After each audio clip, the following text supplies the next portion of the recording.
Today we're taking a look at the top 30 vintage hockey card sales on eBay for the month of June.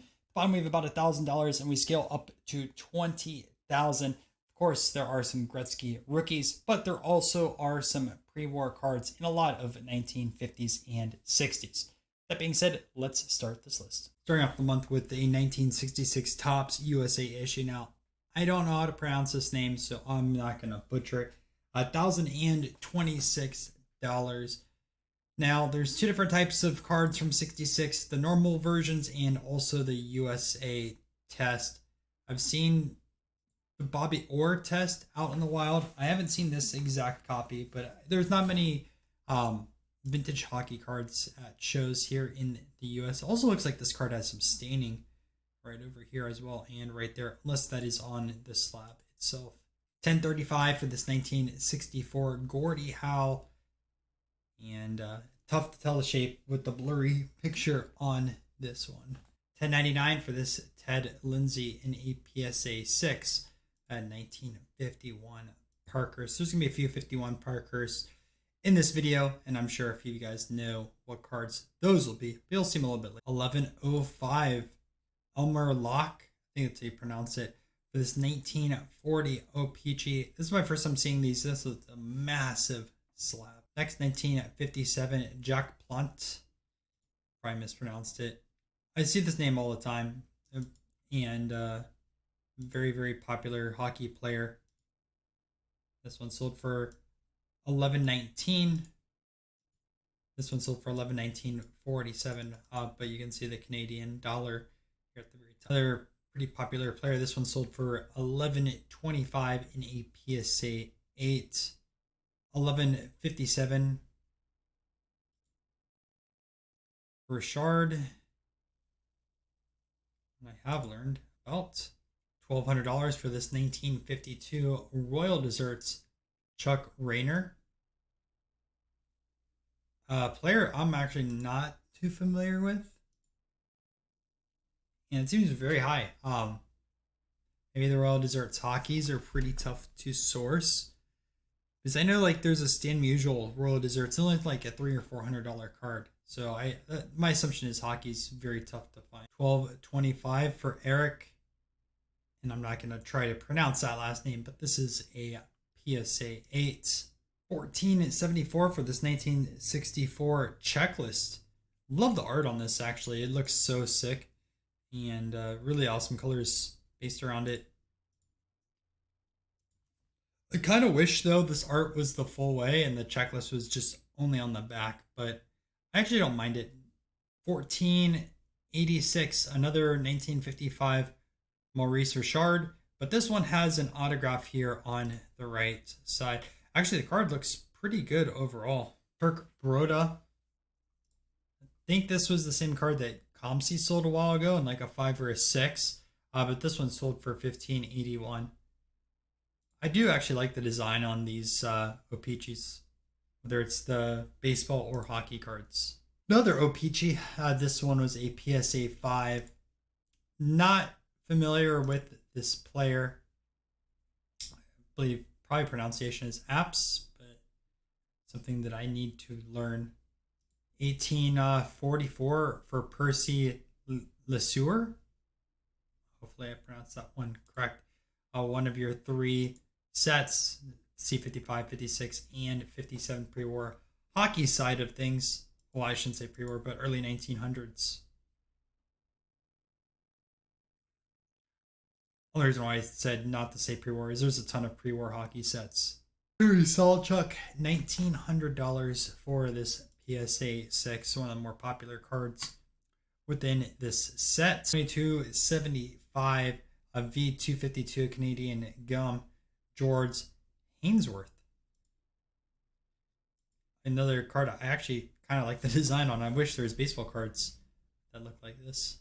$2,600. Once again, Maurice Richard. This one was a PSA 6. $3,000 for this 1969 O-Pee-Chee checklist with no checks on it. $32.72, another 1966 Topps USA test issue. Got a Johnny Bower or Bauer. 1954 Gordie Howe in a PSA 7. This sold for about $4,000 USD, 5,500 Canadian. Also around the same price point, other Jean Bellevue. I 100% butchered that, and this is a name I needed to learn to pronounce better because he's always in these videos. So, $4,057. Those names I know and see also from card shows, but I just never tried to pronounce. 4650, 1979, Wayne Gretzky, PSA 8. Someone put the looks nicer in here. I think this is probably just about an 8. But it doesn't look bad. 5733 for this 1955.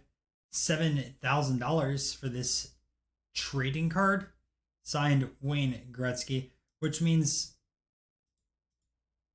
this isn't a real example. This is just a reprinted card.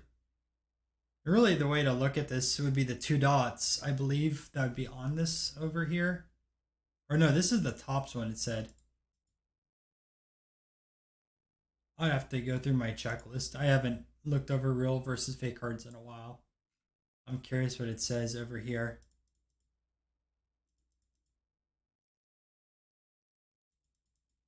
Oh, it says it's 100% authentic. So why would you go for the trading card designation? Why wouldn't you get the dual grade or mention it?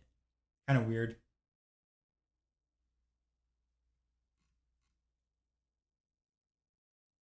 Interesting. Interesting. I mean, the seller has a ton of feedback, 46,109. But it's Hot Trends Cosmetics. I'm just curious. No other items.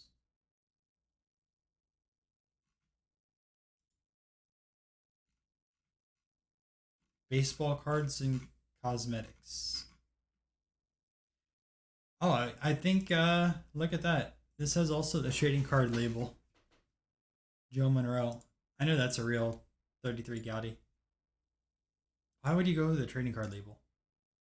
Not to go off topic, but it seems like a giant miss, especially since some of the known cards like a Gretzky or the Frank Thomas no name on front, people will get fake cards signed by athletes. 1966 Topps test issue of this Bobby Orr, and this was a GAI 8 old school grading company that essentially ran out of business. Now the silver ones are ones that tend to be okay.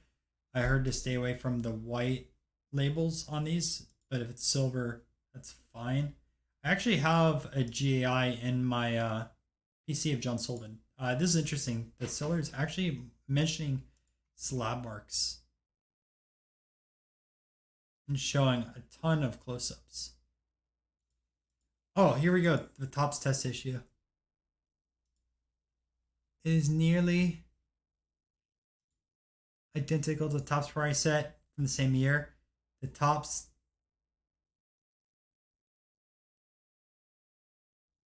lighter than the main set, and the backs are printed only in English and not French.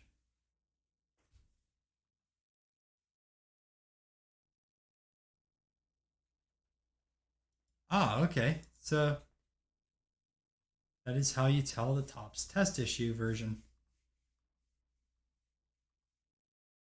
Well, now I know.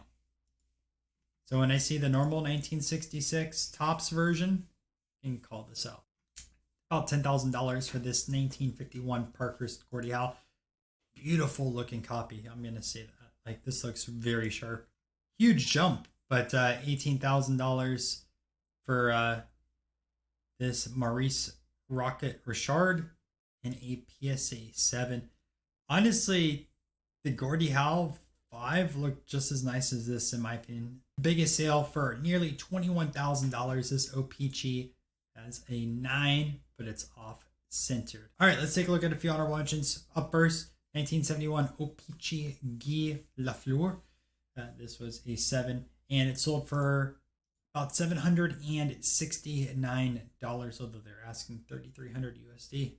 $875 for this Boom Boom Geoffrin. I don't know how to pronounce that.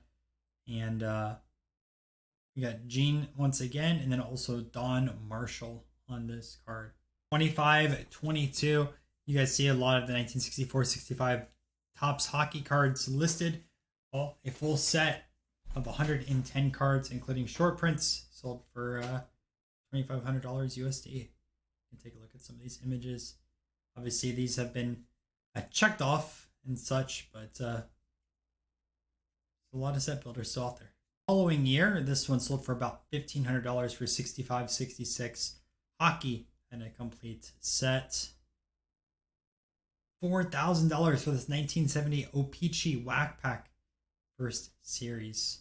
$7,600 for this 1966 test partial set with the Bobby Orr GAI, which we just saw the 8, and that one sold $8,000. But I'm kind of confused because I think this is the same card, and I'm just gonna double check. All right, so we have two different sellers here.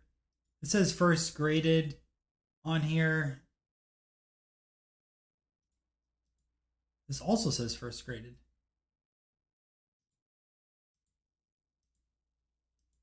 June 16th and June 30th. So I'm curious if this seller, Vintage Marquee, bought this lot and then sold just the Bobby Orr for a profit before all these other cards.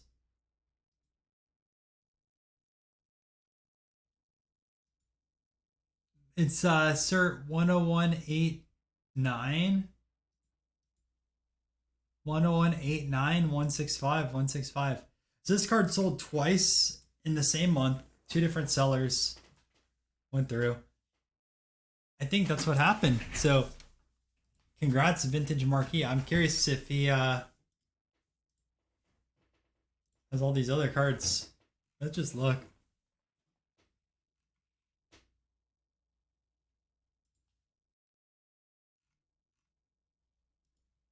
Not that it matters, but look at that. He broke it up. So $710, and then so he got $9,000 breaking this up, and he purchased it for $7,600. That was interesting. Obviously curious of the taxes associated with this, and then any eBay fees, if he ended up making money or not. But that got broken up, and I thought that was kind of funny to show you guys. I didn't even realize it at first until I saw both these said first graded. Last honorable mention, $1,475 for this 1973 hockey rack pack with Phil Esposito. Hope you guys enjoyed this video. Make sure you just subscribe if you are new, and also do a little bit better on some of these pronunciations. But yeah, and if you want to watch some of the other older hockey videos for some of the other sales, make sure to check those out also on the channel.